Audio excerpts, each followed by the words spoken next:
할렐루야, 반갑습니다. 2025년 1월 12일 주일 예배를 시작합니다. 예배는 하나님을 기쁘시게 하는 것입니다. 내용은 하나님을 기쁘시게 하자. 세 번 이렇게 고백함으로 예배 선언하고 시작하도록 하겠습니다. 시작. 내 영혼아 하나님을 기쁘시게 하자. 내 영혼아 하나님을 기쁘시게 하자. 내 영혼아 하나님을 기쁘시게 하자.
합심하여 간절히 기도합니다. 하나님 아버지여 감사합니다. 오늘 또 귀한 날 주시고 우리 하나님 앞에 나와서 예배하며 영광 돌리며 우리 하나님의 이름을 높이는 모든 믿음의 시간 누려주심을 감사합니다. 하나님의 성령으로 충만하게 하시고 우리 하나님을 기쁘시게 하며 영화롭게 하기에 조금도 부족함이 없도록 거룩한 아버지여 이끄시고 함께하여 주시옵소서. 그래서 하나님을 기쁘시게 하며 하나님의 영광 같은 얘기에 조금도 부족함이 없는 모든 시간이 될 수 있도록 거룩한 아버지여 이끄시고 함께하여 주시옵소서. 우리 주님이 함께하시고 인도하시거나 하며 예수 이름으로 기도합니다. 하나님 아버지여 감사합니다. 오늘 또 거룩한 주일을 주시고 또 우리 하나님 앞에 나와서 예배하며 영광 돌리시도록 인도하심을 감사합니다. 이 모든 시간 하나님의 성령으로 충만하게 하시고 은혜와 진리가 풍성한 모든 시간이 될 수 있도록 우리 주님이 함께 하시고 인도하여 주시옵소서. 그래서 하나님을 기쁘시게 하며 하나님 영광을 높이는 믿음의 모든 시간이 되도록 거룩한 아버지여 함께 하시고 이끌어 주시옵소서. 우리 주님이 함께 하시고 인도하심을 감사하오며 예수님의 이름으로 간절히 기도하옵나이다. 아멘. 전능하사 천지를 만드신 하나님 아버지를 믿사오며 그 외아들 우리 주 예수 그리스도를 믿사오니 이는 성령으로 잉태하사 동정녀 마리아에게 나시고 본디오 빌라도에게 고난을 받으사 십자가에 못 박혀 죽으시고 장사한 지 사흘 만에 죽은 자 가운데서 다시 살아나시며 하늘에 오르사 전능하신 하나님 우편에 앉아 계시다가 저희로서 산 자와 죽은 자를 심판하러 오시리라. 성령을 믿사오며 거룩한 공예와 성도가 서로 교통하는 것과 죄를 사하여 주시는 것과 몸이 다시 사는 것과 영원히 사는 것을 믿사옵나이다. 하늘에 계신 우리 아버지여, 이름이 거룩히 여김을 받으시오며 나라가 임하시오며 뜻이 하늘에서 이루어진 것 같이 땅에서도 이루어지이다. 오늘 우리에게 일용할 양식을 주시옵고 우리가 우리에게 죄 지은 자를 사하여 준 것 같이 우리 죄를 사하여 주시옵고 우리를 시험에 들게 하지 마시옵고 다만 악에서 구하시옵소서. 나라와 권세와 영광이 아버지께 영원히 있사옵나이다. 아멘.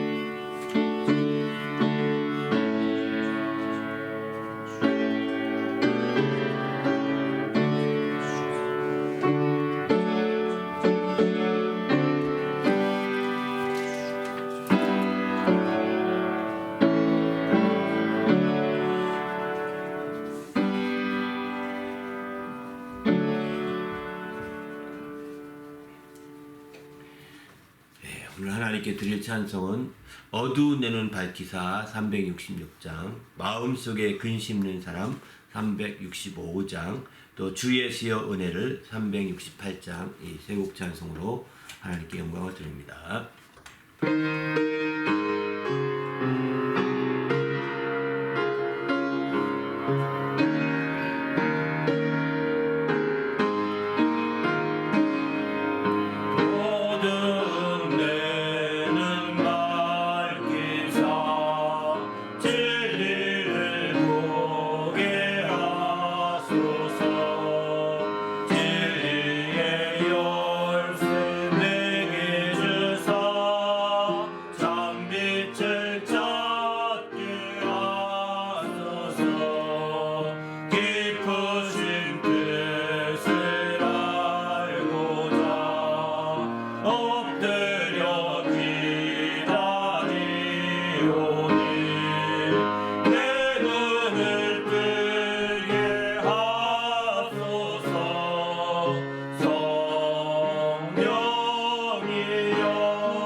깊은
설레는 자여 주 예수 앞에 아뢰어라 하늘나라 바라보는 자여 주 예수께 아뢰라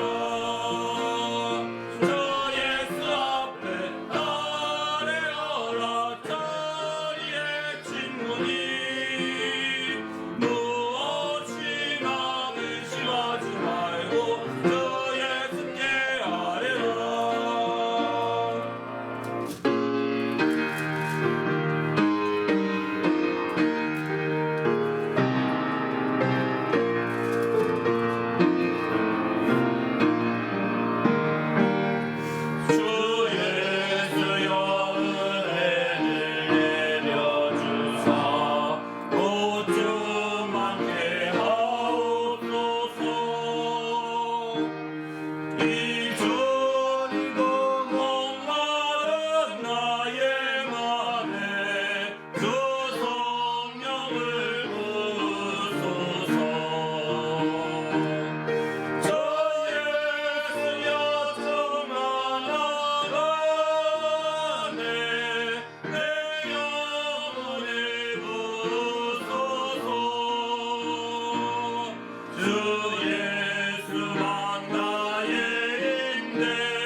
할렐루야.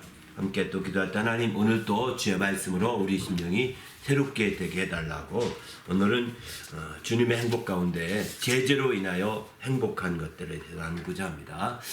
주님의 행복을 통해서 우리 심령이 행복해지는 믿음의 모든 시간이 될 수 있도록 성령으로 충만하게 해달라고 간절히 기도하신 후에 또 쭉 봉헌 기도하고 이어서 또 말씀 나누도록 하겠습니다. 하나님 아버지여 감사합니다. 오늘 또 우리 하나님 앞에 거룩한 믿음을 가지고 영광을 드리는 주님의 모든 성도를 축복하시며 은혜로 함께 하시고 이끌어 주시옵소서. 그래서 하나님을 기쁘시게 하며 주님 영화롭게 하기에 조금도 부족함이 없도록 거룩한 아버지 함께 하시며 이끌어 주시옵소서. 시간을 거룩하게 하시고 은혜 가운데 풍성함으로 역사하여 주시옵소서.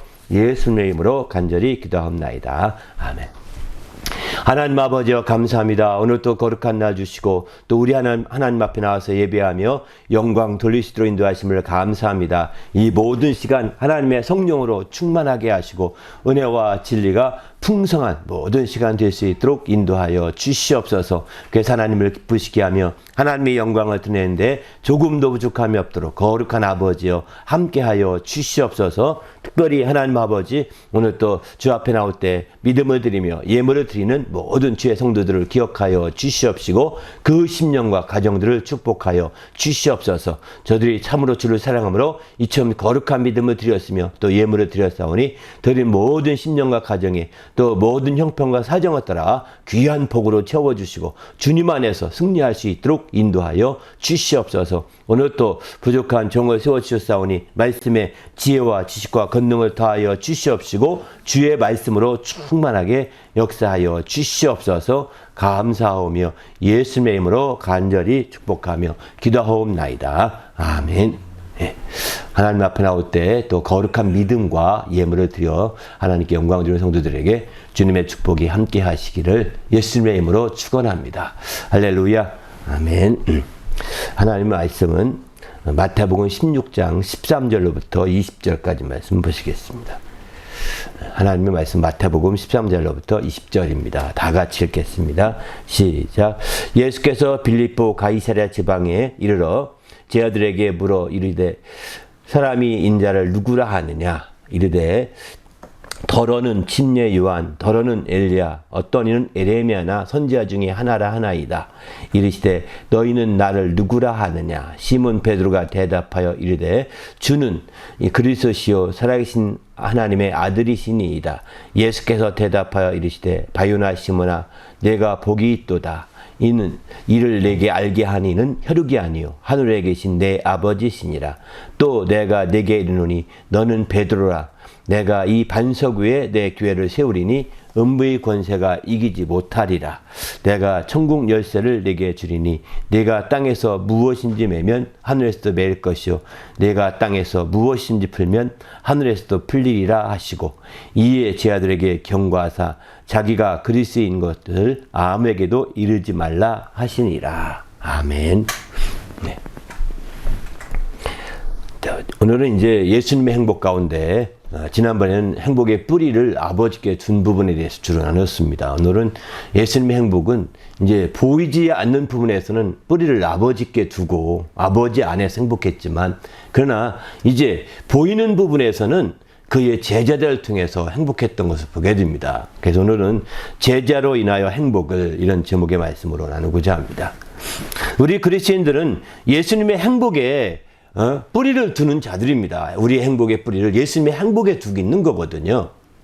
예수님은 물론 아버지에게 그 뿌리를 두고 있다고 지난 시간에 말씀드렸습니다. 아버지에게 뿌리를 두고 있는 예수님의 그 행복에 우리는 뿌리를 두고 우리의 행복을 추구하게 되는 거죠. 그러니까 우리는 한 뿌리라는 것입니다. 우리의 행복이 달라서는 무가치한 겁니다. 행복이 한 뿌리에서 나온 행복이기 때문에 행복이 여러 종류일 수가 없다는 것입니다. 여러분 행복을 여러 종류로 생각한다면 이거는 지혜가 아닙니다. 행복은 한 뿌리에서 나온 겁니다. 한 아버지에게서 나온 것이고 또 한 예수 그리스도의 행복을 통해서 우리가 그 뿌리를 받고 있기 때문에 거기서부터 행복이 나오게 되는 거죠. 그래서 우리는 한 행복을 확실하게 우리가 정말 초점을 두고 우리가 추구해야 되는데 이것도 행복, 저것도 행복, 저것도 행복 이런 식으로 세상 사람들이 얼마나 추구합니까? 하나의 행복을 얻었으면 하나로 만족하지 아니하고 또 다른 거 왜 그럴까요? 이것은 세상에 없어질 행복을 추구했다고 하는 증거입니다. 세상에 없어질 행복을 추구하게 되면 그 행복이 없어질 즈음에 또 다른 행복이 없을까? 또 없어질 즈음에 또 다른 행복이 없을까? 없어질 즈음에 또 다른 행복이 없을까? 계속 찾아다닙니다. 평생을 그렇게 찾다가 인생이 허망하구나 라고 그들은 이렇게 말하는 거거든요. 그러나 우리는 바로 하나님 아버지께 행복을 둔 예수 그리스도의 행복에 뿌리를 두고 있기 때문에 우리가 그렇지 않은 거죠. 바로 마태복음 13장 9절 보면은 땅에 있는 자를 아버지라 하지 말라. 너희의 아버지는 한 분이시니 곧 하늘에 계신 이시니라. 이렇게 말합니다. 바로 하나님이 우리의 참 아버지가 되심을 얘기하고 있는 거죠. 바로 땅에 있는 아버지, 육신의 아버지가 대표적인데 육신의 아버지뿐만 아니라 세상에 속한 모든 우상들을 섬길 때 다 아버지라고 하라옵니다. 창조, 시초 다 아버지같이 여기거든요. 북한의 김일성 그 부자들을 어버이라고 하잖아요. 어버이. 아버지라는 뜻이잖아요. 아버지. 어버이나 어머니와 아버지 합해서 어버이라고 하지 않습니까? 그렇지 않잖아요. 그들은 그렇게 해서 왜 아버지라는 걸 최고의 존중으로 여기기 때문에 그런 겁니다. 그러나 이제 그것은 땅에 있는 자를 아버지라 부르지 말라겠습니다. 아버지가 될 수가 없습니다. 육신의 아버지도 잠시 우리 크는 동안에는 우리가 절대적인 것처럼 느껴지지만 점점 여러분 크면 클수록 아버지가 절대적인 힘이 있습니까? 어릴 땐 절대적이죠. 그분 말 안 들으면 큰일 날 것 같고 내가 다 무너질 것 같고 못 살 것 같고 망할 것 같고 이렇지 않습니까? 그러나 이 점점 커보시면 이제 어느 날부터 바로 젊은 청년이 젊은 자들이 더 아버지보다 힘이 세다는 걸 느낄 거려? 어느 때부터 젊은 딸들이 어머니보다 힘이 세다는 걸 느낄 거려? 그렇기 때문에 육신의 힘으로는 달리고 육신의 힘뿐만 아니라 모든 면에서 이제 아버지들은 키우는데 다 전력을 두었고 그 다음은 쇠퇴해 가는 겁니다. 그렇기 때문에 아버지로서의 한계가 있다는 것을 성경은 얘기하고 있는 거죠. 육신의 아버지를 부정하라. 사실 이런 뜻은 아닙니다. 물론 성경에 보면 내 아버지를 정말 미워하고 또 부모를 미워하고 형제를 미워하고 이렇게 하는 자가 곧 내 제자가 된다. 이렇게 말씀도 하십니다. 또 아버지를 버리고 어머니를 버리고 형제를 버리고 자매를 버리고 내 친척 본토를 다 버려야 내 제자가 된다. 이렇게 말씀도 하십니다. 그때에 그 아버지를 버리고 아버지를 미워하고 할 때 그 표현 자체가 아버지를 부정하라는 것이 아니라 한계가 있음을 인정하라는 겁니다. 아무리 가까운 자라 하더라도 한계가 있음을 알고 거기에 전적으로 매달리지 말라는 겁니다. 거기에 전적으로 붙잡히지 말라는 겁니다. 오직 한 아버지 앞에 나가라는 거죠. 또 마찬가지죠. 지도자에 대해서 마찬가지. 다른 성경을 보게 되면 그 밑에 마태복음 23장 전후에 쭉 보게 되면 지도자에 대한 마찬가지입니다. 땅에 있는 자를 선생이라 하지 말라. 땅에 있는 자를 지도라 하지 말라. 바로 선생은 한 분이시니 예수 그리스도가 선생이라고 했습니다. 또 지도자는 한 분이시니 바로 예수 그리스도가 우리의 지도자라고 했습니다. 세상에 얼마나 많은 지도자가 있으며 선생이 얼마나 많습니까? 그러나 그런 선생과 지도자와 아버지는 한계가 있다는 겁니다.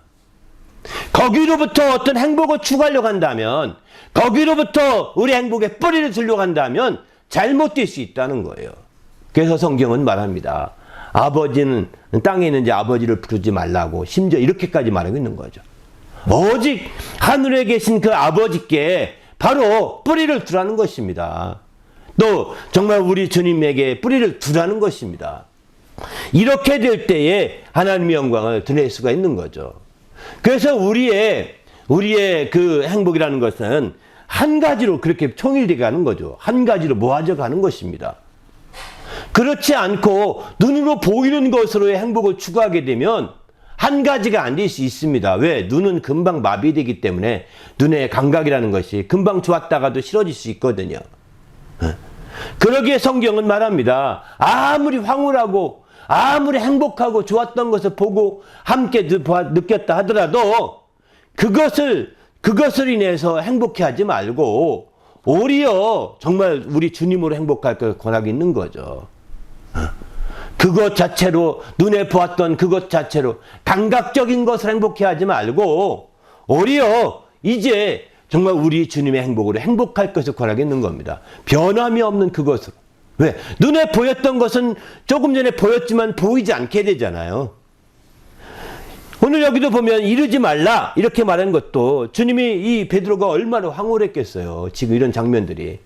사도행전 요한복음 17장에 가더라도 또 나옵니다. 17장에 보면 거기서도 이제 베드로가 참 행복했던 점이 나오게 됩니다. 그럼에도 불구하고 이르지 말라고 하거든요. 이르지 말라고 합니다. 이렇게 이르지 말라고 하는 것은 눈에 보이는 대로 당장 그때 행복했지만 그것으로 행복을 만족하지 말라는 겁니다. 그것으로 행복을 감각적인 행복으로 만족하지 말고 그것을 심화시켜서 때가 될 때까지 심화시켜서 때가 되면 그것을 그때서 알리라고 얘기하는 거죠. 그때서 알리라는 것입니다. 베드로는 지금 이와 같은 칭찬을 듣고 이와 같은 말씀들 때 얼마나 행복했겠어요. 오늘 본문의 말씀처럼 나가서 막 이렇게 떠버리시지 않겠습니까? 그것은 감각적으로 말하는 그것은 행복이 사라져 버릴 수 있는 거라는 거죠. 그 자체가 잘못됐다기보다는 그 행복의 감각이 사라질 수 있다는 거예요. 육신의 감각적인 것이기 때문입니다. 그것이 심화되어서 영적인 것으로 심화되고 신령한 것으로 한 단계 더 승화된 후에 그 행복을 나눌 수 있고 그 행복을 전할 수 있기를 성경을 권하겠는 거예요. 예수님의 행복은 바로 그런 행복입니다. 우리가 뿌리를 두고 있는 하나님 아버지께 뿌리 두고 있는 행복은 한 아버지께 뿌리 두는 그 행복은 바로 그것입니다. 이런 행복을 추구하는 성도가 되시기를 예수님의 이름으로 축원합니다. 할렐루야. 그러기 위해서는 우리가 우리의 눈으로 봤던 행복, 우리가 우리의 감각적으로 느꼈던 행복을 그냥 그때 그 순간으로 느끼고 지나가지 말고 그 순간으로 지나가고 그 순간으로 이렇게 사라지게 하지 말고 그것을 깊이 뜯어봐야 되는 겁니다. 내가 이것을 통해 행복하게 됐는데 이 행복하게 된 이유가 뭘까? 이게 이렇게 황홀했는데 그게 좋은 이유가 뭘까? 그 근거는 어디에 있을까? 어떤 말씀을 바탕으로 하고 있는 것일까? 주님은 이 말씀을 통해서 어떻게 약속하고 있느냐? 또 주님이 주시는 행복은 여기에는 어디에 바탕을 두고 있을까? 막 이렇게 자꾸 뜯어봐야 되는 겁니다. 그렇게 뜯어보고 계속 깊이 심화시켜서 깊이 있게 이렇게 된 후에 신령한 행복으로 행복해질 때 이게 변함없는 행복이고 또 흘러가지 않고 임시적인 행복이 아니거든요. 그런 행복이 아니라 영원한 행복을 우리 주님은 우리가 누리기 원하고 있는 거죠. 그래서 우리가 감각적으로 느끼고 감각적으로 우리가 이제 할 수 있는 모든 것들을 그냥 거기서 회피하게 그냥 그것을 막 전하면서 그냥 한두 번 전하고 끝나는 것이 아니라 그 내 것이 되기 원하는 겁니다. 완전히 내 것이 되길. 완전히 소화되고 완전히 새롭게 되어 내가 완전히 내 것으로 막 내 약이 되고 뼈가 되고 살이 되기를 주님이 원하고 있는 것이죠. 그렇지 않으니까 우리는 이제 정말 한계가 있는 거예요. 여러분 가령 이런다면 주일날 우리가 주일성수 통해서 설교를 듣습니다. 그땐 참 좋았습니다. 물론 안 좋은 분도 있겠죠. 그러나 그땐 참 좋았는데 그게 왜 월요일도 안 갑니까? 그게 왜 화요일도 못 가고 월요일까지도 안 갑니까? 이유가 뭘까요? 그때 좋았던 그것을 자꾸 뜯어보고 묵상해보고 되새겨보고 이렇게 해야 되는데 그냥 집에 가자 땡 덮고 이제 가자마자 TV 켜고 가자마자 뭐 재미있는 게임하고 가자마자 다른 거나 하고 이렇게 하는 겁니다. 그러니까 주일날 여러분의 감동되었던 그 행복, 주일날 감화되었던 그 행복, 이런 행복들이 월요일은 고사하고 그날 저녁도 안 가고 그날 당장부터 뒤집어질 수 있다고요. 왜 안 뜯어봅니까? 감각적으로 행복해서 그날 좋았어. 그날 참 성도들 재밌게 놀았고 재밌게 했어. 이게 아닙니다. 왜 그렇지? 그렇게 된 건 이유가 뭘까?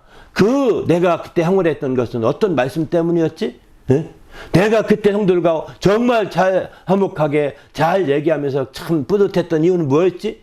그렇게 된 것이 성경에 어떤 케이스가 있을까?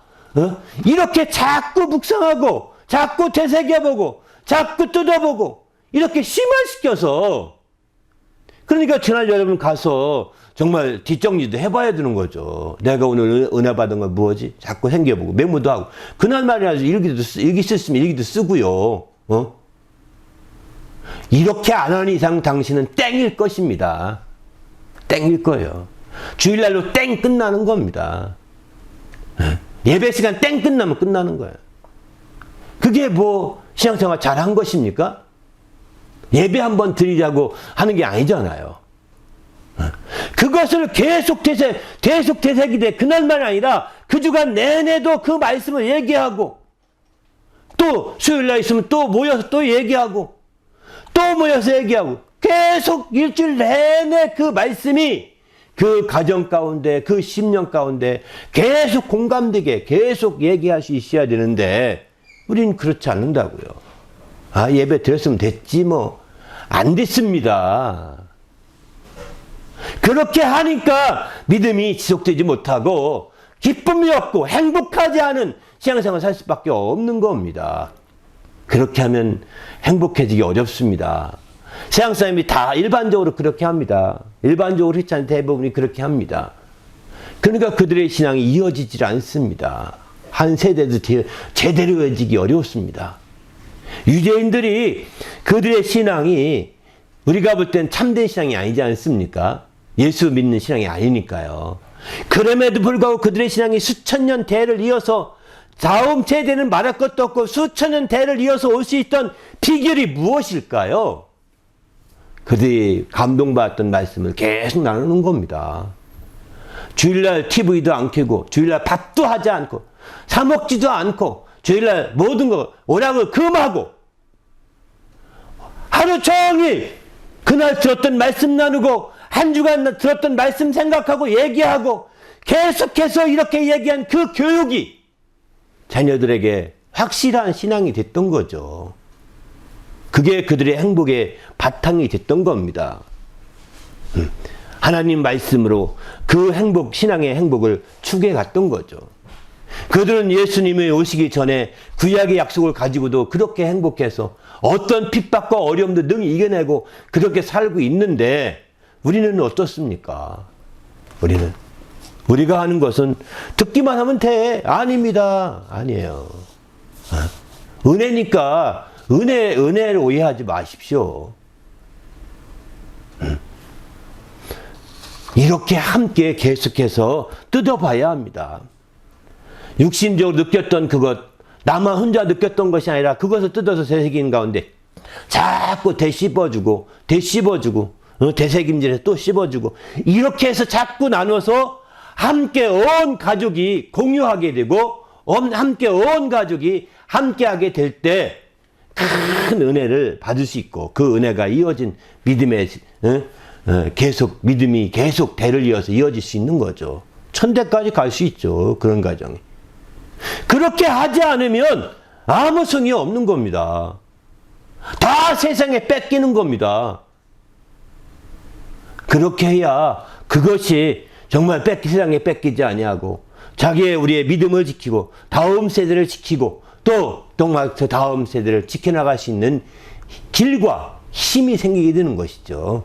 우리 모두도 이렇게 예수의 행복을 확실하게 되새김질해서 정말 다음 세대로 물려주는 성도가 될 수 있기를 예수님의 이름으로 축원합니다. 할렐루야. 그래서 우리는 예수님의 행복이 바로 정말 뿌리를 두고 있는 거예요. 그 예수님의 행복에 뿌리를 두고 우리가 철저히 한 행복을 추구하고 있는 것이죠. 다른 행복이 아닙니다. 다른 행복이 아니에요. 그런데 예수님께서는 이렇게 아버지께 이 행복의 뿌리를 두고 이제 그 행복해 하셨는데, 아마 지난 시간에 그 부분에 대해서는 여러 부분 얘기했습니다. 아버지께 증언해 주시고 아버지께서 막 자기에 대해서 막 인정해 주실 때 그가 얼마나 행복했습니까? 그 부분에 지난 시간에 말씀드렸고요. 오늘은 그 행복에, 아버지께 두는 그 행복이 그 주님의 행복의 뿌리라고 한다면, 이제 뿌리만 있으면 되나요? 열매도 있어야 되지 않겠습니까? 열매는 어디서 얻을 수 있을까요? 제자들을 통해서 행복의 열매를 맺게 됩니다. 제자들을 통해서. 그래서 주님께서 하신 일은 먼저 제자를 부르시고 제자를 삼는 일에 초점을 두셨습니다. 주님이 하신 일에 그 주님에 따른 수많은 무리를 두었지만 주님이 소수의 제자를 양육했고, 어떤 사람은 그러더라고요. 하나님의 아들도 12명의 제자를 삼는데 그 공생애를 다 투자하지 않았느냐, 이렇게 얘기를 하더라고요. 사실 겉보기에는 그렇습니다. 겉보기에는 그렇게 말할 수도 있습니다. 그러나 그게 많다 떡들을 떠나서 바로 주님은 제자를 삼으려고 애를 쓴 것만 분명한 사실입니다. 그렇게 제자 삼아서 그 제자를 통해서 주님의 행복의 열매를 더 맺어가고 있는 것을 보게 되는 거죠. 그래서 주님이 마가복음 3장 보면 주님이 산에 오르셔서 자기가 원하는 자들을 부르셔서 제자를 삼았다고 했습니다. 아무나 너도 좋고 아무나 제자가 아닙니다. 자기가 원하는 자를 불러서 제자를 삼았다는 것입니다. 주님을 따르는 자들이 얼마나 많았습니까? 주님께 왔던 자들이 얼마나 많았습니까? 그들 중에서 주님은 자기가 원하는 자를 불러서 제자를 삼았던 거죠. 그래서 마침내 그 제자를 부르고 그들을 이제 세우게 되는데, 그 3장 14절 이하에 쭉 보면 12명이 세워졌다 이렇게 말합니다. 이런 12명의 제자를 통해서 주님의 눈에 보이는 그 행복의 열매를 맺어갔던 거예요. 여기 제자라고 했고 그럼 12명만 있느냐? 12명만이 아닙니다. 바로 요한복음 6장 66절에 보게 되면은 주님의 제자들 가운데서 막 떠나가기도 했습니다. 그 중에 6장 66절에 보면 그때부터 그의 제자 중에서 많은 사람이 떠나가고 다시 그와 함께 다니지 아니하더라 이렇게 말하죠. 그의 제자 중에 많은 사람이 떠났다는 거예요. 그 중에 12제자 떠난지 그 밑에 보면 12제자는 아니었던 것 같습니다. 12제자 외에도 많은 제자들이 있던 것 같아요. 주님이 특별하게 불렀던 12명의 제자 외에도 또 다른 제자들이 많이 주님을 따르던 제자들이 있었는데, 그 중에 대표적인 사람이 아리마대 요셉입니다. 요한복음 19장에 보게 되면은 이제 아리마대 사람 요셉은 예수의 제자이나 유대인이 두려워 그것을 숨기더니, 예수의 제자였는데 제자인 신분을 숨기면서 했던 거죠. 그렇게 해서 아리마대 요셉이 제자였다는 거예요. 예수의 제자였다는 거예요. 이렇게 제자는 12제자 외에도 많은 제자들이 있습니다. 이런 제자들을 삼았고 그런 제자를 통해서 행복했던 거죠. 그 중에 대표적으로 누가복음 10장 17절 이하에 보게 되면 이런 말씀을 합니다. 또 이제 70인이 기뻐하여 돌아와 이르되 주여 주의 이름이면 귀신들도 우리에게 항복하더이다 하면서 막 전도하고 돌아와서 막 보고합니다. 주님이 누가복음 10장에는 둘씩 내보내서 막 전도하게 하거든요. 그런데 그때 보낸 70인이 돌아왔습니다. 돌아와서 보고하기를 기뻐하면서 보고합니다. 얼마나 기뻐하는지, 우리가 주의 이름으로 막 말하면 귀신도 항복하더이다 하면서 막 이렇게 기뻐하죠. 그랬더니 주님이 말씀하시기를 18절 보면은 그때에 사단이 하늘로부터 번개같이 떨어진 걸 내가 보았노라. 내가 너희에게 뱀과 정갈을 밟으며 원수의 모든 능력을 제할 권능을 주었으니 너희를 해할 자가 결단코 없으리라. 이렇게 말합니다. 그러니 제자들의 마음은 어떻겠어요? 더 막 충만한 거죠. 제자들이 이런 모습 항복하고 또 막 항복하는 것을 막 보고하면서 기뻐하는 모습을 보면 주님은 얼마나 기뻤겠어요. 주님이 기뻐하시는 모습을 여기서도 볼 수가 있는 거죠. 기뻐하시니까 내가 너희에게 뱀과 정갈을 밟으며 원수의 모든 능력을 제할 권세를 주었으니 너희를 해할 자가 결단코 없으다 하면서 막 이렇게 부연 설명을 하지 않습니까? 너희가 막 귀신을 쫓아낼 때 하늘에서 사단이 하늘로부터 번개같이 떨어진 내가 보았다 하면서 주님도 맞장구 치지 않습니까? 이렇게 주님이 정말 주님의 제자들이 막 와서 기뻐하고 그 제자들이 행복해하는 모습을 보면서 주님이 또한 주님도 행복하고 주님도 기뻐하시면서 막 이렇게 맞장구를 치시고 또 너희가 그렇게 된 것은 이것 때문이다 라고 하면서 설명을 하기도 합니다. 그러면서 그들에게 말하기를 또 20절에 보면 이걸 주의할 사항을 주십니다. 그러나 귀신들이 너희에게 행복하는 것으로 기뻐하지 말고 너희의 이름이 하늘에 기록된 것으로 기뻐하라. 귀신들이 행복하면서 막 그 행복함 쫓아나는 것을 보면서 그거 눈으로 보고 겪었던 그 몇 가지 감각적인 것으로 기뻐하지 말라는 거예요. 왜? 그 몇 가지 감각적인 것은 또 잊혀지기 때문입니다. 또 다른 감격이 오면 마비되고 잊혀지게 뒤로 밀려갈 수 있거든요. 잊혀지지 않으려면 너희의 이름이 하늘에 기록된 것으로 기뻐하라는 것입니다. 하늘에 기록된 것은 잊혀질 수 없는 것이거든요. 그리고 우리의 기쁨이라는 게, 행복이라는 게, 여기 기쁨과 행복을 같이 연결시켜도 보통 성경은 다 같이 연결시키는 경우가 많습니다. 행복과 기쁨을 같이 연결시키더라고요. 그런데 이처럼 마찬가지인 거죠. 우리도 정말 눈에 보이는 것으로만 기뻐하지 말고 행복해 하지 말고 보이지 않는 것, 하늘의 이름이 기록된 것 보이지 않잖아요. 이것은 변함이 없습니다. 환란이 와도 변함이 없습니다. 핍박이 와도 변함이 없습니다. 그러나 귀신이 행복한 것은 환란이 올 때는 까마득 잊어버리고 그때는 행복해서 막 춤추듯 좋아했지만 행복했지만 이제 그 환란이 오고 핍박이 오게 되면 또 막 하나님 도와달라고 하면서 또 응답이 안 되는 것 같은 원망하고 불평하게 되고 이러지 않습니까? 인간이 연약함이 거기에 드러나지 않습니까? 바로 이렇게 되기 때문에 그런 것으로 기뻐하게 되면 그 행복은 반감되고 행복은 축소될 수밖에 없다는 거예요. 우리는 우리의 행복이 눈에 보이는 것, 육신이 겪는 그 감각적인 것으로 여러분 행복하고 기뻐하지 말고 정말 그것이 하늘에 기록된 것으로 영원한 것으로 기뻐하고 행복할 수 있기를 예수님의 이름으로 축원합니다. 할렐루야. 그래서 주님께서는 이렇게 말씀하고 있는 거죠. 이렇게 그래서 누가복음 10장 20절은 예수님이 성령으로 기뻐하셨다 이런 말씀하시는데 이렇게 성령으로까지 기뻐하시고 이렇게 다 흠대하게 얘기하십니다. 성령으로 기뻐하시면서 10장 20절 그거 계속 이어진 말씀이거든요.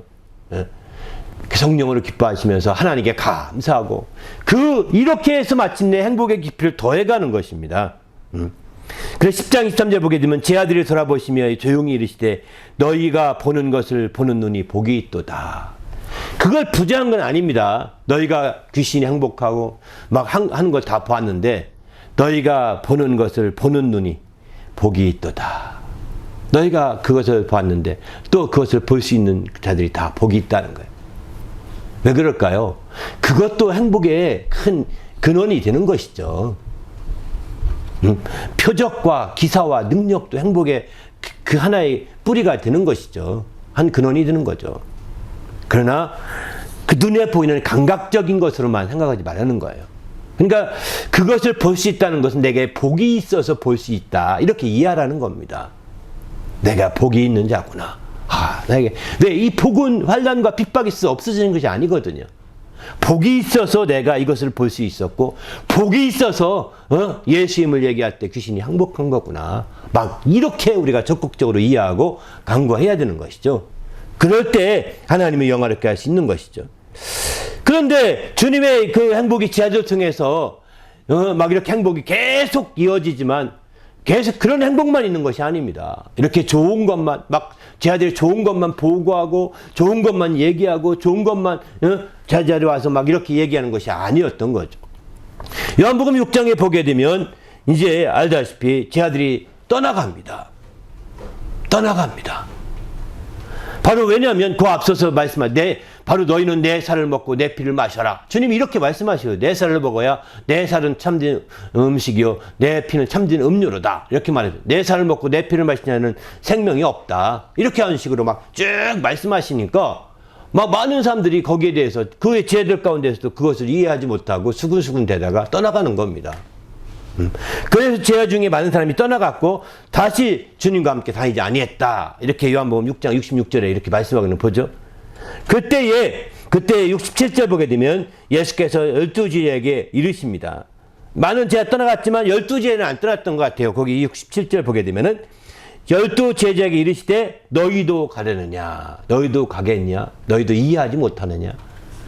이 얘기죠. 시몬 베드로가 대답하여 주여 영생의 말씀이 주께 있사오니 우리가 누구에게로 가오리이까 이렇게 말합니다. 영생의 말씀이 주께 있다는 겁니다.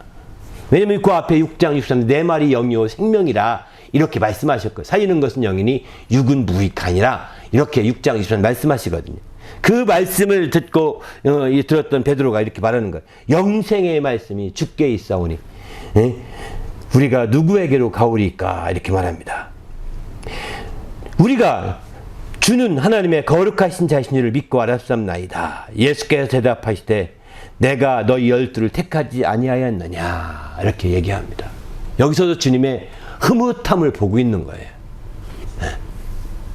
주님의 그 행복 다 떠나갔지만 그 베드로를 통해서 그 얘기를 들으면서 네가 진짜 진국이구나 라고 베드로를 향해서 말은 그렇게 안 했지만 네가 진짜구나, 네가 참된 신앙을 가졌구나, 네가 참된 믿음을 가졌구나, 네가 진국이구나 이렇게 이제 베드로를 향해서 예수님이 얘기하는 거예요.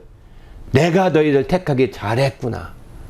너희 12를 내가 택하지 아니하였느냐 하면서 주님의 마음속에 그 흐뭇해 하시는 주님의 그 이제 마음을, 그 행복함을 우리는 엿볼 수 있는 거죠. 그러나 이제 그 밑에 하반절 보면 그러나 너희 중에 한 사람은 마귀니라.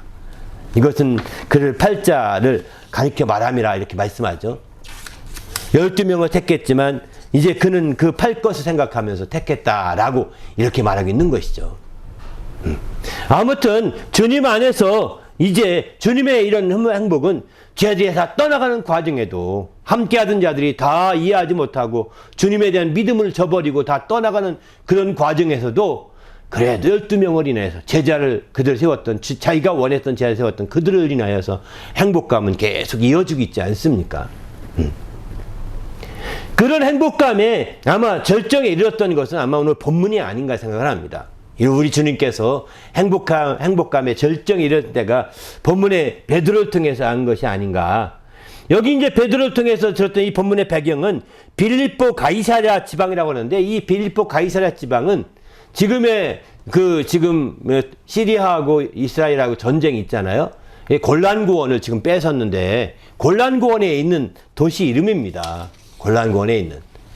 골란고원으로 이제 그 골란고원이 굉장히 휴양지라고 합니다. 거기에 여름에 시원하고 여름에 아주 좋은 휴양지가 된답니다. 그래서 거기에는 그 골란고원에 그 휴양지가 있고 또 그런데 그곳에 이제 갔던 것 같습니다. 그 갈 때 빌립보 가이사랴에 이르러서 또 뭐 구약 전 개혁 성경은 가이사랴 빌립보 지방 바꿔서 말해도 됩니다. 거기에 이르러서 물어봅니다. 너희는 인자를 누구라 하느냐 물어볼 때 먼저는 다른 사람들을 물어보죠. 그랬더니 더러는 침례 요한, 더러는 엘리야, 더러는 에레미야 또는 더러는 선지자 중에 하나라고 이렇게 말을 하죠. 그러니까 예수께서 12제자에게 이르시되 너희는 나를 누구라 하느냐 이렇게 묻습니다. 그때에 베드로가 말합니다. 주는 그리스도시요 살아계신 하나님의 아들이시니이다 이렇게 말하죠. 이 말씀을 들은 예수께서 얼마나 기뻐하는 모습을 여기 17절에 잘 보이죠. 바요나 시모나 막 감탄하고 있는 거예요. 내가 복이 있도다. 이를 내게 알게 하니는 내 혈육이 아니요 하늘에 계신 내 아버지다 이렇게 말합니다.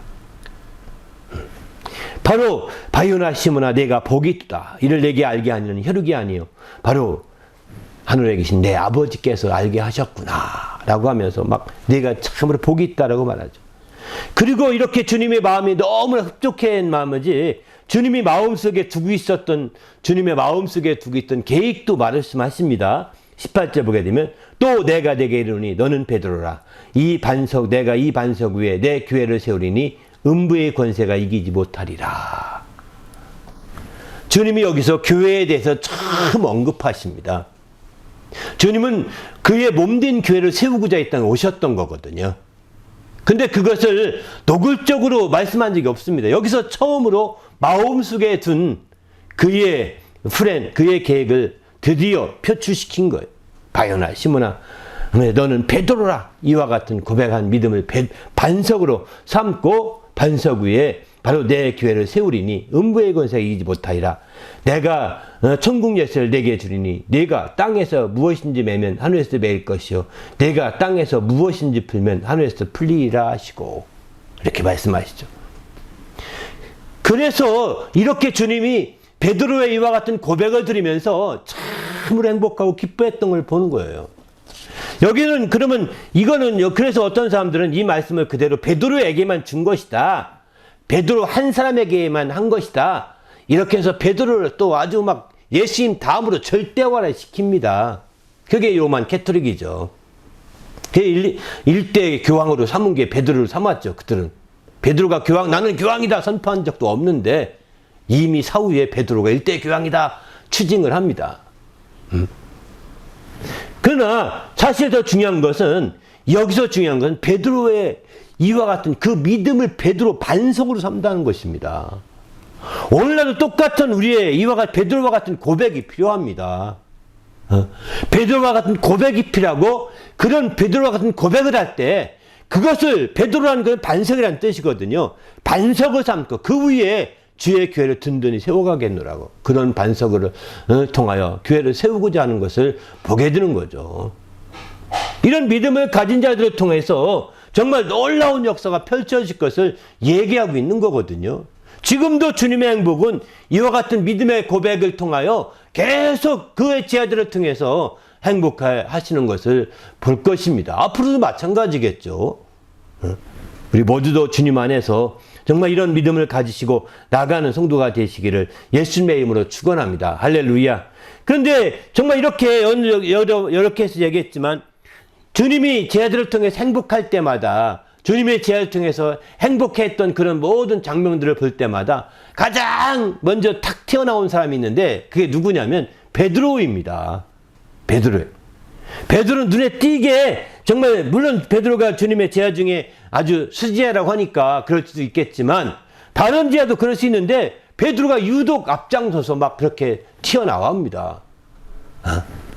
나중에 베드로를 통해서 주님이 또 행복했던 또 한 가지 케이스는 주님이 부활하신 후에 다 제자들이 흩어집니다. 죽으신 후에 다 흩어지고 부활하신 후에 드디어 갈릴리에 가서 제자들을 만나게 됩니다. 그때에 그 갈릴리 또 주님이 부활하신 후에 주님은 제자들에게 별로 나타나지 않았습니다. 가끔 나타났고 안 나타나니까 그 제자들은 예루살렘에 몰려 있다가 흩어졌어요. 이제 흩어져서 드디어 흩어지다 보니까 생활 전선으로 가게 되는 거죠. 그 제자들의 생활 전선이 어디냐면 갈릴리 바다이거든요. 거기서 어부가 대부분이기 때문에 그쪽으로 간 거고 어부 아니라 하더라도 그쪽 동네에 살던 사람들이 대부분입니다. 제자들 가운데. 그쪽에 가서 있을 때 주님이 하루는 이제 그 밤이 맞도록 물고기를 잡지 못하고 온 베드로 앞에 조반을 마련하고 와서 먹으라고 얘기하죠. 물론 그러기 전에 깊은 데 던져서 정말 오른쪽에 던져서 그것을 잡으라고 합니다. 잡고 왔을 때 주님이시라고 누가 말하니까 얼른 뛰어내리면서 베드로가 주 앞에 무릎 꿇죠. 그러면서 다 함께 식사 후에 주님이 묻습니다. 베드로에게 묻습니다. 내가 나를 사랑하느냐? 요한복음 21장 15절 이하에 쭉 보게 되면 주반 먹은 후에 시몬 베드로에게 이르시되 요한의 아들 시몬아 내가 이 사람들보다 나를 더 사랑하느냐? 이렇게 묻습니다. 한 번이 아닙니다. 그때 그는 말하기를 주님 그러하이다. 내가 주님을 사랑하는 줄 주님이 아시나이다. 그러니까 내 어린 양을 먹이라 이렇게 하시고 또 두 번째 또 이르시되 요한의 아들 시몬아 네가 나를 사랑하느냐. 또 주님 앞에 사랑한다고 하니까 주님이 내 양을 먹이라 하십니다. 17절부터 세 번째 이르시되 요한의 아들 시몬아 네가 나를 사랑하느냐 또 묻습니다. 세 번째 네가 나를 사랑하느냐 하심으로 베드로가 근심하여 이르되 주님 모든 것을 아시오매 내가 주님 사랑하는 줄을 주님께서 아시나이다. 예수께서 이르시되 내 양을 먹이라 이렇게 말합니다. 여기서 정말 주님의 질문과 베드로의 대답을 통해서 아주 비장한 질문이요. 거기에 아주 비장한 마음으로 대답하는 대답이죠. 그러나 그들 특별히 주님의 마음 가운데 정말 내가 베드로를 참 제자 삼기를 잘했다 이런 마음이 들 것입니다. 그 행복감이 있을 거라고 저는 확신합니다. 내가 베드로를 위해서 정말 그 앞서서 잡혀갈 때만 하더라도 베드로가 내가 끝까지 주님을 지킬 것입니다 하면서 막 이렇게 정말 으쓱으쓱할 때 거만을 떨 때 주님이 말씀하죠. 내가 너를 위해서 기도했는데 사단이 너를 밀가부자로 청구했는데 너가 거기에 농락되지 말거라. 내가 너를 기도했다. 좀 차분하게 진득하게 있으라는 거예요. 사실은 그 호두갑 떨고 그렇게 막 하지 말고 그 얘기거든요. 근데 그렇게 내가 너에게 기도했으니 내가 그걸 돌이킨 후에는 내 형제들을 굳게 하라고 이렇게 권하죠. 그리고 나서 이 장면이 나오는 거거든요. 여러분, 주님의 정말 베드로를 향해서 끝까지 기도하면서 사단이 그 밀가부를 하려고 몸부림쳤지만 끝까지 기도하면서 붙들어주고 마침내 그가 이제 그의 양을 먹이라고 부탁하고 맡기고 가야 하늘에 올라갈 상황인데 이제 정말 그에게 마지막 확인하는 겁니다. 네가 나를 정말 사랑하느냐, 이 모든 사람보다 더 사랑하느냐 하면서 막 얘기하는 거, 질문하는 겁니다. 주님의 마음은 어떨까요? 마음속에 한편으로는 혹시 얘가 이 일을 못 맡으면 어떡하지? 또 때로는 또 나 잘 모르겠는데 하면 어떡하지? 이런 마음을 가지고 있지 않을까 생각하는데 주님에게 어쨌든 그런 마음이 완전히 그런 노파심이라고 할까요? 그런 부정적 의심이라고 할까요? 이런 것들이 완전히 사라져 버리잖아요. 거기에서 행복이 있는 겁니다. 행복이라는 것이 어떤 큰 것만 생각할 것이 아니라 이런 정말 안심하고 이렇게 편안할 수 있는 모든 걸 다 맡기고 훌쩍 떠날 수 있는 이런 행복이 있는 것이죠. 그런 행복감을 가질 때 우리가 참으로 하나님의 영광을 드러낼 수 있지 않겠습니까? 바로 예수님께서는 이 제자들을 통해, 특별히 베드로를 통해서 이와 같은 제자들을 통해서 베드로를 통해서 정말 그들의 모든 양육하고 인도하는 과정에서 그가 얼마나 기뻐했으며 얼마나 행복했으며 얼마나 만족했는지를 성경을 통해서 이렇게 보게 되는 거예요. 물론 성경을 대충 보면 그게 안 보입니다. 그게 안 보입니다. 지난 시간에 말씀드렸지만 찾아봐야 보이는 거예요. 이렇게 뜯어봐야 보이는 겁니다. 대충 보면 안 보입니다. 뭐 단순한 얘기잖아요. 행복도 뜯어봐야 되는 것이지 그냥 대충 보면서 행복 이런 행복이 아닌 겁니다. 지난주일에도 말씀드렸지만 정말 찾으셔야 되는 거죠. 행복도 구하고 찾고 두드려서 행복을 이렇게 막 깊이 찾아보려고 해야죠. 그렇지 않고 그냥 눈에 보이는 대로만 대충 해서는 행복해질 수 없습니다. 그런 행복은요, 바람과 함께 사라지는 것입니다. 그런 행복은 금방 스며들고 마는 행복입니다. 그러기에 우린 주님 앞에서 적극적으로 이런 주의 행복을 찾으시고 또 힘입어서 정말 이렇게 온전히 그 행복한 성도가 되시기를 바랍니다. 할렐루야. 그래서 우리가 주님께서는 우리에게 명령하시기를 제자 삼으라고 명령하시게 되는 거죠. 주님께서는 우리에게 명령하시기를 제자 삼으라 하지 않습니까? 마태복음 마지막 28장 18절 이하 보면 너희는 모든 족속에 가서 제자 삼으라. 내가 너희에게 이른 모든 말씀을 가르쳐 지켜서 침례를 주고 제자를 삼으라고 말하지 않습니까? 왜 그럴까요? 행복할 수 있는 길, 행복이 더 크게 열매에 있는 길을 확보하라는 것입니다. 행복이 열매에 있는 길을 확보하라는 것입니다. 그래서 우리의 삶 가운데 주님의 행복이 열매 맺어가야 되는 거죠. 최소한의 제자는 우리의 가족이 제자가 되어야 되는 거죠. 자기의 자녀가 제자가 되어야 되는 거죠. 이렇게 제자 삼아서 정말 그들이 참된 신앙으로 행복할 수 있는 자가 되어야 되는 거죠. 그럴 때 마침내 가정이 작은 목회 현장이 되는 겁니다. 네. 자기 자녀들이 그 제자가 되지 못한다면 행복하지 못할 것입니다. 아무리 많은 재물을 가져도, 아무리 많은 명예를 가져도, 아무리 많은 지식을 가져도 행복할 수 없을 것입니다. 참된 주의 제자가 될 때 비로소 이제 그 제자를 통해 주님이 행복하듯이 우리도 마찬가지로 행복할 수 있겠죠. 그래서 우리는 가족이 없다면 어떻게 하느냐? 그래 제자 삼으라는 겁니다. 성교회 와서. 주님의 명령이 제자 삼으라는 거예요. 나는 가족이 없습니다. 나는 결혼하지 않았습니다. 그럼 제자 삼으라는 거예요. 제자 삼을 때 그 제자를 통해서 행복이 더 크게 열매를 맺어갈 수 있다는 것입니다.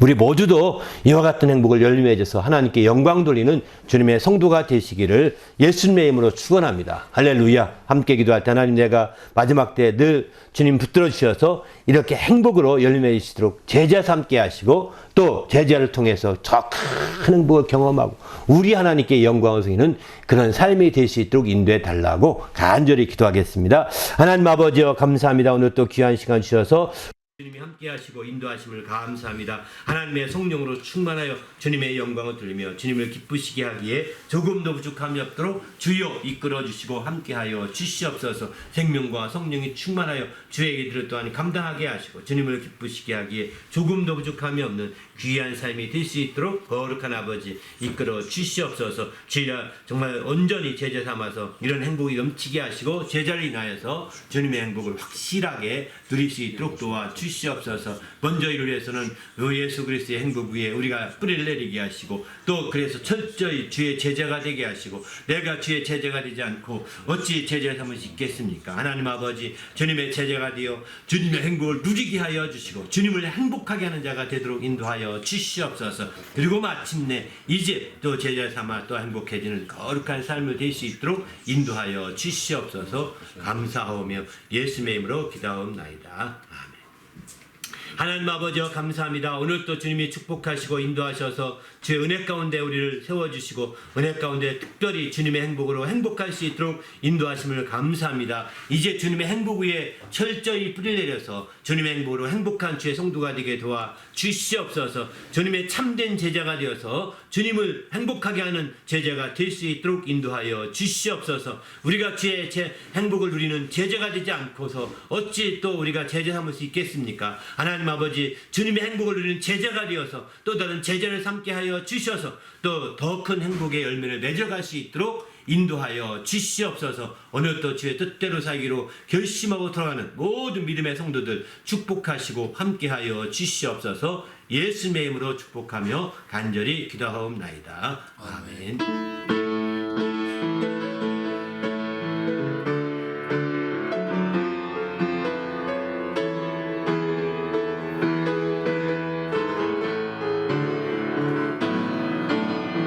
형제 자매요, 참 행복을 찾거든 예수님을 만나보세요. 그분으로 인하여 평안을 얻으며 나와 같이 고백할 거요.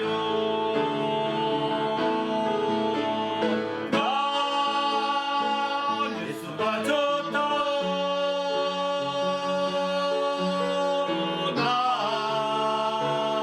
예수가 좋다. 주를 사랑한다도 베드로 고백처럼 난 예수를 사랑한다오. 주님만 생각하며 주님만 생각하며 너무 행복해. 주님 내게 주신 사랑 때문에 주님만 의지하며 너무 즐거워. 주님 내게 베푼 평안 때문에 난 예수가 좋다. 난 예수가 좋다. 난 예수가 좋다. 주를 사랑한다도 베드로 고백처럼 난 예수를 사랑한다오. 할렐루야. 기도할 하나님, 오늘 또 기도하십시다. 축복 기도로 마치겠습니다. 이제는 우리 구주 예수 그리스도 은혜와 하나님 아버지의 크신 사랑과 성령님의 그 교통하심이 이제 하나님의 뜻대로 하기로 결심하되 특별히 주님의 행복으로 말미암아 더욱더 행복해지기로 결심하고 들어가는 믿음의 성도들 위에와 그 가정과 교회 위에 지금부터 영원토록 함께 있을지어다. 아멘.